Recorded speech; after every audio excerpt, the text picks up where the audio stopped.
After September 11th, suddenly there was a desperate need to look into airport security, and in particular bags, because you can put anything in bags, and then if the bags they are not screened properly, could have serious effect, catastrophic effect, and so on. So before September 11th, I think focus was more in terms of drugs being moved around the world.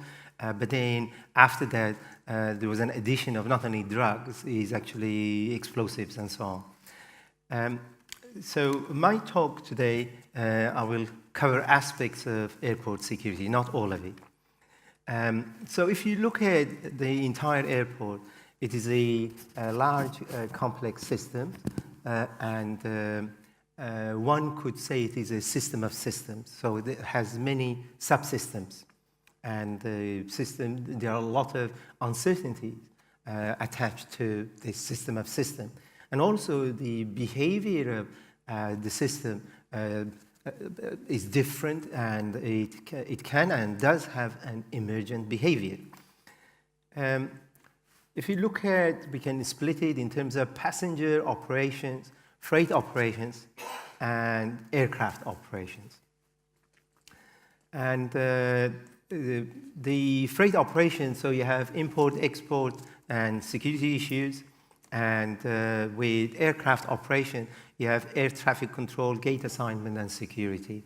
So there are a lot happens behind the scene. Not to mention that as you walk into the airport, or in fact, before coming close to the airport, the taxi, how taxi get assignment, or train, buses, drop-out points, and things leading to that. And you would have seen some of the incidents in some countries where buses or vans, people went crazy and driving into the departure area or arrival area. So they, in some countries, what they've done, they have actually stopped vans, vehicle actually getting close to the terminal.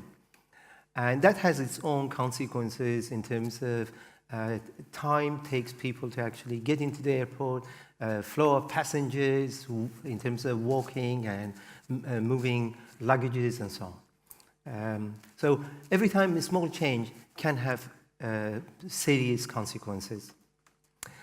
Now, in terms of airport security subsystems, there are various components there. We have passenger identification, passenger and cabin baggage screening, checked bag screening, customs, freight screening, and also airport personnel security clearance. Because airports, within the airports, there are all these shops, there are security people themselves, there are maintenance people, and then obviously you have baggage handlers and pilots and so on. So a lot of people, they need to be actually cleared. And it's funny, I was talking to a pilot yesterday, and I won't mention it, which airline it was. And he was saying that, Saeid, every time I go and fly my aircraft, I have to go through this screening. And then if I carry a small, I don't know, spoon or metallic object, I get stopped. But as you know, inside the aircraft, we have a big hatchet that if something goes wrong, we have to smash the window and do certain things. And so they trust me inside the aircraft with all of these people with such a big device, but they don't trust us when we walk through this security having a small metallic object.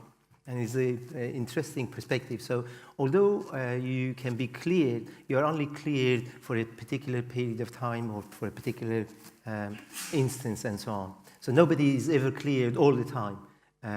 So you can't be cleared for once and then every time be allowed to go through the airport.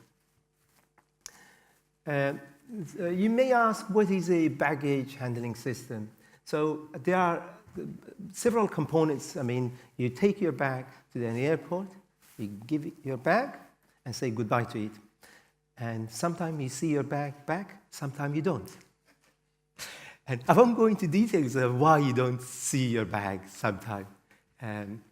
but there are reasons. You might conclude or see that what actually could happen to your bags. So we have baggage conveyors, we have tilt tray loops, and destination coded vehicle systems, screening system, automated tag readers, bag makeup loops allocated to flights, and then a flight schedule and random variation of failure. So if something can fail, it will fail. And my philosophy is Murphy is my friend. If something can fail, it will fail. So we have to always allow for the failure. Now, baggage handling system is nothing different. Although you might be in a hurry and you have only arrived for your flight 90 minutes before, the system cannot guarantee that your bag is going to get to that aircraft as you arrive onto the aircraft. Okay, sometimes you might miss and your bag might not be with you on that aircraft. There are many reasons for it, but one of the reasons is failure of subsystems.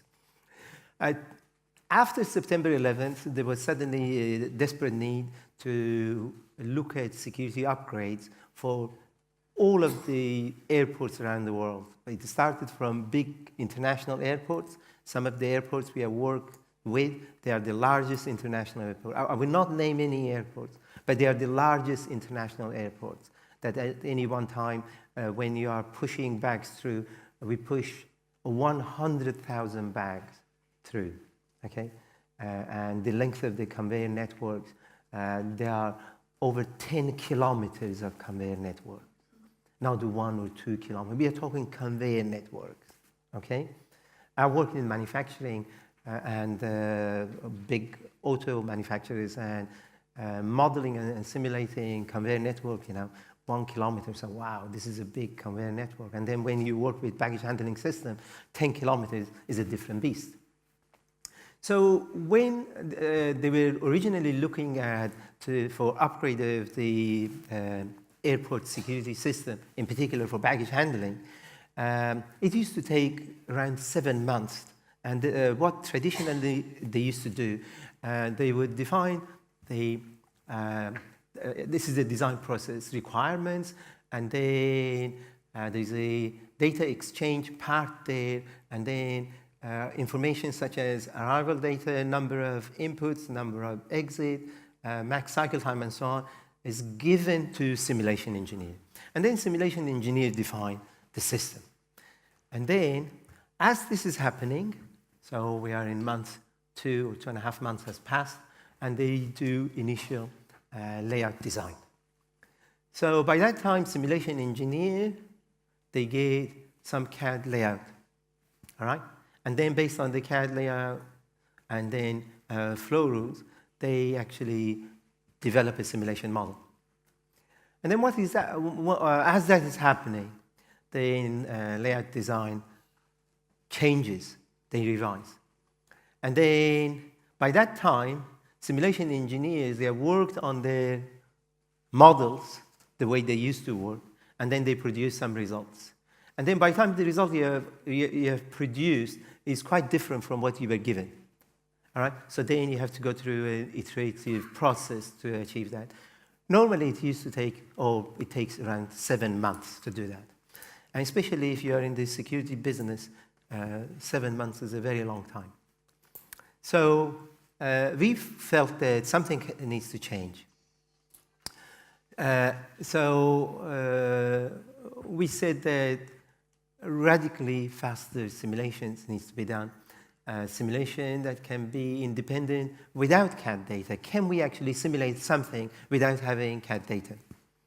And standardized data interfaces, and then simulation that can be regenerated as design changes, because design change.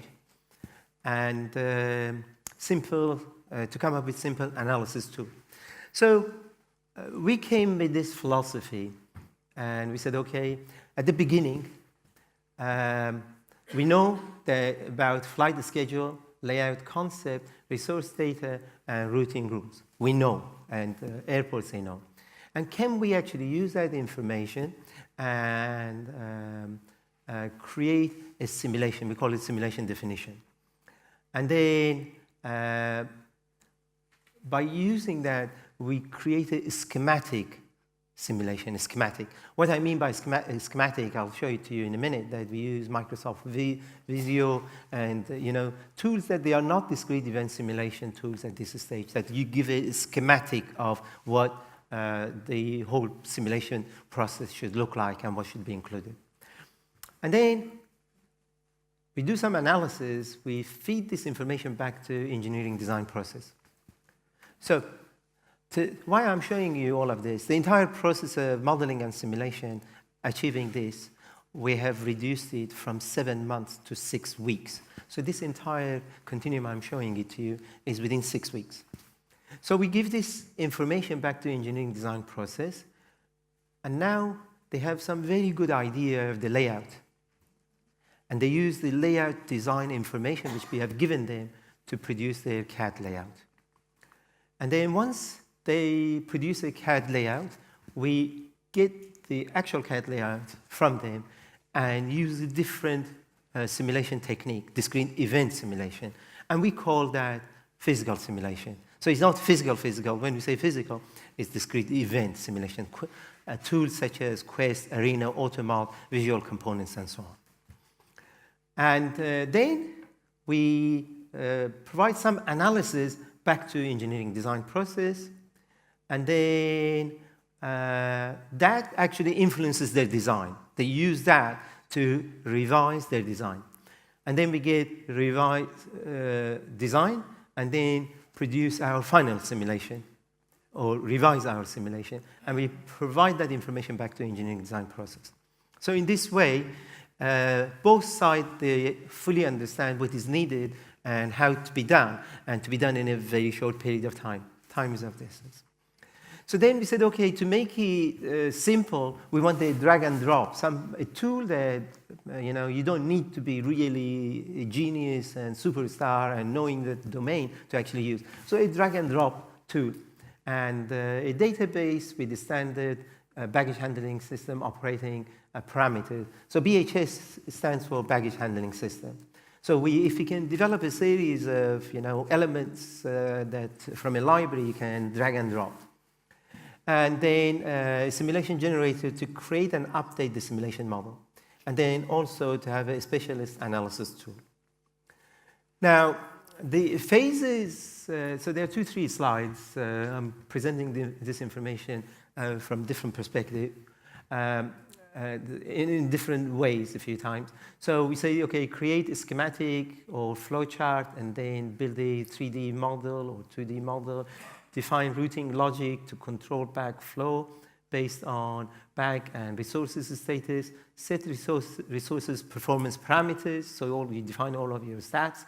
Create a flight schedule and passenger, so PAX is passenger parameters. And then you define scenarios to simulate, including multiple layout, performance parameter, and control rules. And then run simulation up to 24 hours. And then run scenario and scenario analysis, and then also generate reports. So what we include in this system, we input flight schedule, we put passenger per flight data in it, we put passenger arrival curve, and then bag schedule, and so on. So there are, and there are a couple of other information we put in the system, which I won't talk about. If you are from certain part of the world, there are certain elements which influence the simulation, how the simulation to be done as well. I won't go into details of that. So then the drag and drop tool is this one.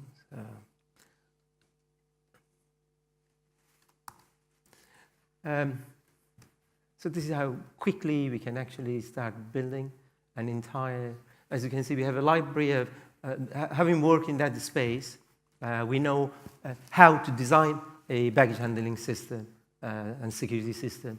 So we have put a series of predefined elements that we can drag and drop and then connect them and put a relationship and so on. This process is very quick, and within a matter of hours or a day, we can actually put an entire system together.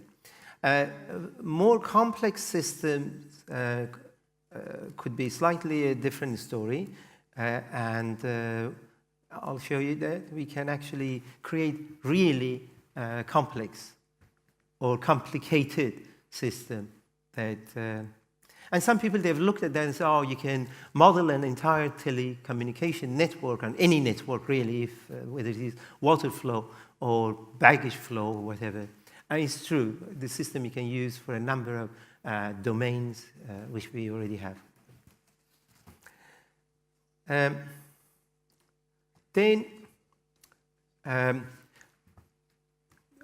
What I'm trying to show that if this is the subsystem, then within that subsystem there are many sub-subsystems, and it goes into more depth.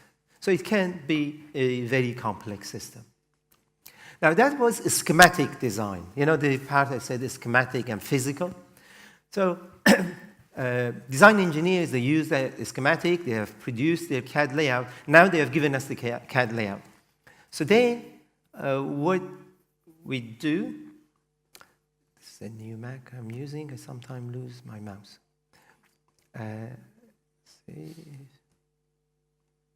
Okay. This is a quest, and we have modified quest, and we have made it domain specific, in this case for baggage handling. So there is a whole library, and there are tabs that we can drag and drop and build an entire airport baggage handling system for the purpose of security analysis. Now, the beauty of this system is you give the CAD data, we put it here, create a 3D model, and believe it or not, sometimes they identify that, oh, the bag conveyors, they are off by half a meter or something. I'm sure you would have heard that people, they make a bridge from two sides, and sometimes they don't match. I'm not joking. Do I have your support? You would have heard these stories and you have seen it. Baggage handling systems and so on, they're not that different. So there's been occasions that the companies, they have manufactured and they've seen it is, is not quite right. So discrete event simulation at the design stage, using modeling and simulation, it can help in a big way. So this one, we call it physical simulation. So again, if you look at it here, so Visio 2D or 3D, then the schematic was here, then we use Quest or Visual Component or Arena and so on. And then we have our database here, Scenario Manager, and then a Schedule and Analyzer. A different way of looking at it again, so we have a schema there, then layout, in this case is visual components being used, and then a schedule, you put it in, and then analysis. Now, being an airport, and baggage handling system, if you really want to model it and simulate it properly, there are some elements of uncertainties. And you might ask where these uncertainties arise. It could be number of passengers on a flight. There is never ever a guarantee that how many people they're going to show up.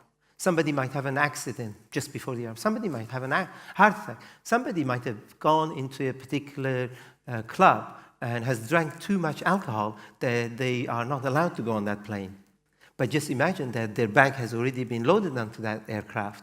Now, if your bag has been loaded into that aircraft, and if you are intoxicated for whatever reason, or you've gone violent for whatever reason, you're not on that plane, guess what happens? Your flight gets delayed. And you know why your flight gets delayed. Am I right? Because they have to go and find that particular suitcase or bag of that particular passenger to take it off the plane. Why? Because maybe all of this might have been planned. All right? So there are reasons. So when you're sitting there and a particular passenger doesn't show up, help to find that passenger quickly and drag them into your aircraft. That's the first good thing. Otherwise, the flight is going to be delayed because they have this jungle of all of these bags and so on. They have to go and find. I'm talking about the can inside, and they have to find the right one. They have to pull the bag out and so on. So number of bags carried by a passenger. There is no guarantee that how many bags the person is going to show up. you know. I normally, when I travel, I take kitchen sink with me as well. So lots of stuff with me. I said, just in case I need this, that, that. So maybe one suitcase might turn to 2 suitcases, you know. So there's no guarantee that how many bags they show up. But there are some ideas we have, therefore we have to model. Passenger arrival time at the check-in counter. And again, statistically we define it, but there is no guarantee that 95% of passengers exactly when they arrive. Number of passengers in a group check-in. Again, you don't know that if people they are arriving in groups. Number of transfer bags. Check-in time per passenger and bag. Probability that the barcode will read successfully. Lots of people, they carry their bags and there are all of these stickers and they like to showcase their suitcase with millions of barcode stickers. Am I right? They don't take all of the barcode off at the end of each journey. But these poor barcode readers see barcode has to read, all right? So read. And it's a good idea not to have redundant or previous flight barcode on your system. That's the first good thing. Now, secondly, there is no guarantee that barcode reader is always going to read. Each machine, when you design, it can fail at some stage. And then the probability that the bag will pass a particular level of screening, and then time manually to access image at different levels, which I will go through that what we mean by that. Probability that resource will fail, probability that the bag will be mistracked. Now, I've shown you the simulation. Let me show you a more complex model. You will see that everything moving there are bags, and there are some boxes. Those boxes, they are a screening system, different types of a screening system. It zooms in a minute, so this is a very large setting. So you have the bags, they have different color. Each of the bags, they are followed, tracked individually. So it's gone into this machine, and then we put the cycle time of screening for this machine and the policy used, and then it said it gets cleared. So when I say that for different bags, some of the things I put in the beginning that we put this information, that information to check the bag is actually happening there. And how they get checked, again, I will talk a bit later that what exactly happens. But it is a jungle of machinery there, and bags. And look at here. This is not fictitious, it's real. I won't say where it is, but it is real. All right? And your bag is going somewhere here. Jack doesn't want George and Jackie's suitcase. So you want your own suitcase. So it's different from a production line or a factory producing milk bottle, whether it is this milk bottle you receive or that milk bottle, it doesn't matter. But you want your own bag to be tracked and to go to the particular flight as you are walking towards your aircraft. All of that has to happen very quickly. Now, after saying this, it is a miracle each time you go to baggage arrival and see your bag, isn't it? People complain that, oh, I've lost my bag. I say it is a miracle each time you see your bag, you should be delighted. And that's why I said I've lost bag myself, because a lot happens behind the scene. So then in terms of, how am I doing for time? All right. Yeah, how many? about 5 minutes, okay. So then we can analyze it in terms of throughput rate, in-system time, capacities, profiles, and so on. And there are, as I said, that we have various tools to do analysis, travel time, bag throughput, in-system, inventory, and so on. Now, in the next few minutes, I want to talk about how we have come up with a different technique. So the technique I showed you, we have done it for many years for many international airports around the world. Okay? And we have done it with our industry partners, with a few companies. But then in recent time, we have looked at, can we actually model and simulate it slightly differently? Can we use processing mining or process mining technique to create models? And here, we want to actually get event log data with timestamp and activity identifier and so on. So to do that, we have used a discrete event simulation tool to model a particular airport. Just listen to this bit. So we are modeling a particular airport, and we are time-stamping all of the events. So now we have an event data log. And then we're using that event data log, and then we want to do process mining to see whether through process mining we can come up with a map of what is happening to work in reverse. And then if we can use that to model and simulate, that means that through only data we can create models. And if the model is as accurate as the model should be, which is the original model we used to generate the data, then we have got one step closer using process mining techniques. So all of this second part is actually talks about that we want to look at a particular airport. We have our new state-of-the-art check-in counter, tag reader, high-resolution scanning machine with operator review and so on. So the way that happens, you have these machines. We call it 4 passes. If it is first pass, highly automated system, the bag goes through, clear. Now, always there is an operator sits there as well. If it detects something there that needs to be checked, the operator said, no, it's good. So this is called level 2. If operator is not happy with it, it gets escalated to level 3. Level 3 means that operator has to call a supervisor. Supervisor, come and check that screen. So that's been escalated to 3. So then it might pass, or it might fail. If it fails, then go to level 4. Level 4, what we call it, it is the really bulletproof. So physical check. You open the bag, and you go inside, and you check for whatever you wanted to check. Okay? So sometime you may see that your bag has been opened. And that's why the bag gets opened. Oh, this is one of the reasons the bag could get opened. So then we wanted to actually run some simulation to 0% bag to be manually screened, 50% of the bag to be screened, 100% of the bag to get screened. So every time you do different level of manual screening, it has a serious consequence. It could mean that suddenly that particular aircraft might not be able to take all of the bag or some of the bags. So again, we have used process modeling, put the data in, and then to create this model. So you have start checking counter, automatic tag reader, then here screening level 1 escalated, checked automatically goes through. Level 2 get escalated, comes and then goes there. Level 3 comes through here, and level 4, which I said is total manual. Now we wanted to do 0% handling, manual screening, which is here, or to have 50% manual screening going through here. And then we have run a whole series of scenarios that if we have 100%, so if it is 100%, that goes through just through automatic tag reader and drags it and put it through level 4.